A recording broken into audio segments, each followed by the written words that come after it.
Ну ты не волнуйся. Я могу втюхать что угодно, кому угодно. Так, слушайте меня, ребята. Мы получили новую партию эспенов. И 3 из них нужно продать до обеденного перерыва. Вы шутите?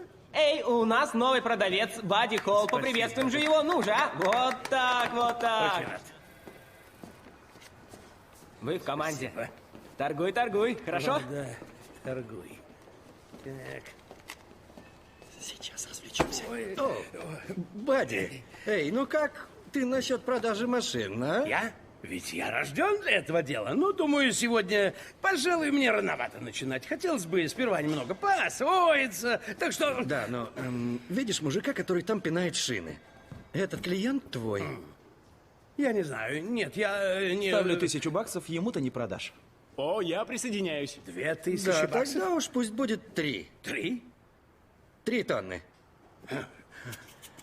Ладно, вы сами напросились. Вот и попался дубина. Глянем. Ну-ка, ну-ка, ну-ка. Ох ты, это гениально. Новеньким нельзя давать войти в ритм.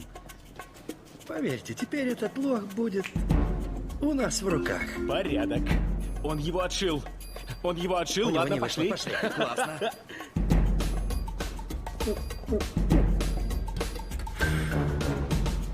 Ну как ты? Ничего?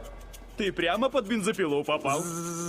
Под конец дня деньги ко мне на стол. Наличные. Это невозможно. Мистер Маррей владелец фирмы.